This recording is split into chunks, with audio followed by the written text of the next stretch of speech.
श्रीकृष्ण विदुर घरे कहीं शाग भजा खाई भक्त विदुर पूर्व जन्म किए थिले। श्री गुरु शिक्षा चैनल को आपण मानक स्वागत। सूर्यपुत्र जम थिले कालदंडर अधिकारी। समयर इंगित मृत्युलोकर मानव समाज पाई न्यायर तरजु धरी शासन खसड़ा प्रस्तुत करुथिले। द्वापर जुगरे महर्षि मांडव्यंकर जोगशक्ति खूब प्रखर थिला। महर्षि मांडव्य साधना और सिद्धि बलरे अद्वितीय थिले। समय चक्रर विवर्तनवाद मांडव्य ऋषि जीवन रे एक झड़ सृष्टि कला। दिने केते जण चोर धन लुट करी राजांको सिपाहींको कबलरू मुक्ति पाइबा पाई मांडव्य ऋषि आश्रम रे पहुंचिले। महामुनि मांडव्य को अनुरोध करी कहिले, हे महात्मा, आमे बेपारी बेपार करने को अन्य राज्य को जाउथिलु। केते जण लुटेरा आम पछरे पड़िचंती। दयाकरी आम जिनिस तक आपणक आश्रम रे लुचाई दियंतु। आमे काली आसी जिनिस तक नहीं जिबु। नियतिर निर्देश रे महामुनि मांडव्य मध्य एमानक माया जानी पारिले नाही। चोर माने महर्षि मांडव्यंक आश्रम रे सुना रूपा रखी जंगल मध्य रे लुचि गले। राजा घर सिपाही चोर मानक पिछा करी मांडव्य ऋषि आश्रम रे पहुंचिले। महर्षि मांडव्य आश्रम रे सुना रूपा देखी महर्षि को जड़े असाधु सन्यासी भावी बंदी करी राज दरबार रे पहुंचाई देले।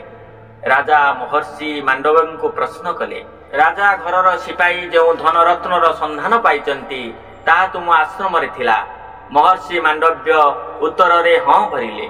राजा सिपाही मानकु आदेश देले, ए असाधु सन्यासी को यथाशीघ्र सुली उपरे बसाई दियो। सिपाही माने मांडव्य ऋषि को नहीं सुली उपरे चढ़ाई देले।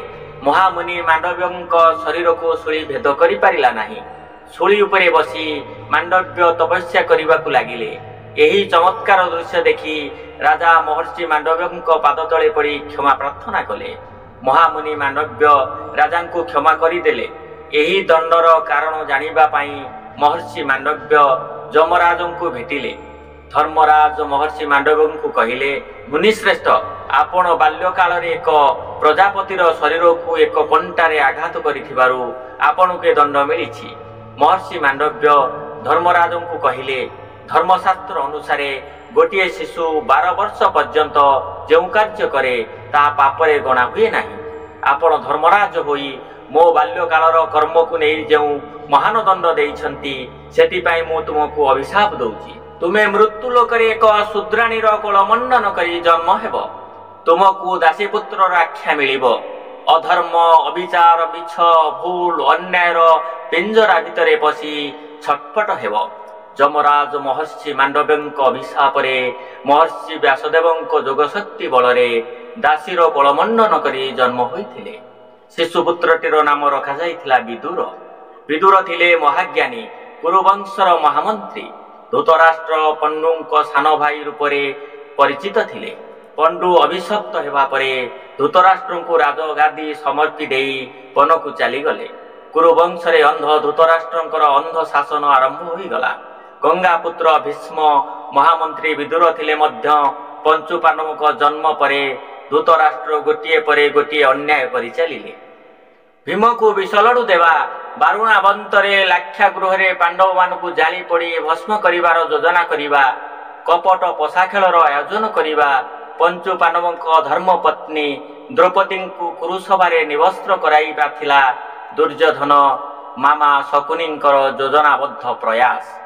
कुरुवंशर राजा धृतराष्ट्रंक अंध विचार रे गंगापुत्र भीष्म महामंत्री विदुर मध्य नीरव रहुथिले।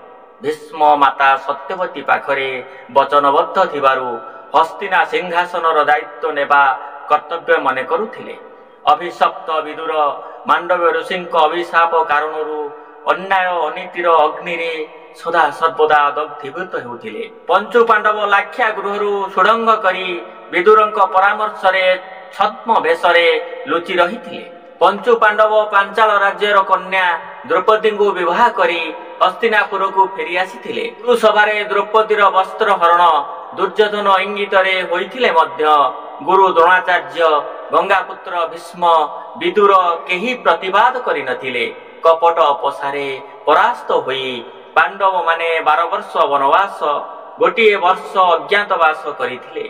ଯଦୁପତି ଶ୍ରୀକୃଷ୍ଣ ପାଣ୍ଡବମାନଙ୍କ ପାଇଁ 5 ଖଣ୍ଡ ପଡ଼ା ମାଗିବା ପାଇଁ କୁରୁ ରାଜଦରବାରରେ ଉପସ୍ଥିତ ହୋଇଥିଲେ। ଅହଙ୍କାରୀ ଦୁର୍ଯ୍ୟୋଧନ ଶ୍ରୀକୃଷ୍ଣଙ୍କୁ ବନ୍ଦୀ କରିବାକୁ ଆଦେଶ ଦେଇ ଉଚ୍ଚ ସ୍ୱରରେ କହିଥିଲା, ବିନା ଯୁଦ୍ଧେ ଦେବି ନାହିଁ ଛୁଚୈକ୍ରେ ମେଦିନୀ। ଭକ୍ତ ବିଦୁର ଶ୍ରୀକୃଷ୍ଣଙ୍କ ପାଦ ତଳେ ମଥାନତ କରି କ୍ଷମା ପ୍ରାର୍ଥନା କରିଥିଲେ। ଯଦୁପତି ଶ୍ରୀକୃଷ୍ଣ ବିଦୁରଙ୍କ ନିମନ୍ତ୍ରଣ ରକ୍ଷା କରି ବିଦୁରଙ୍କ ଗୃହରେ ଶାଗ ଭଜା ଅନ୍ନ ଗ୍ରହଣ କରିଥିଲେ। ଏ ଭିଡ଼ିଓଟିକୁ ରଖିବା ପୂର୍ବରୁ ଆପଣମାନଙ୍କୁ ଅନୁରୋଧ, ମୋ ଚ୍ୟାନେଲଟିକୁ ସବସ୍କ୍ରାଇବ୍, ଲାଇକ୍, ସେୟାର କରିବେ। ରହୁଛି। ଜୟ ଜଗନ୍ନାଥ।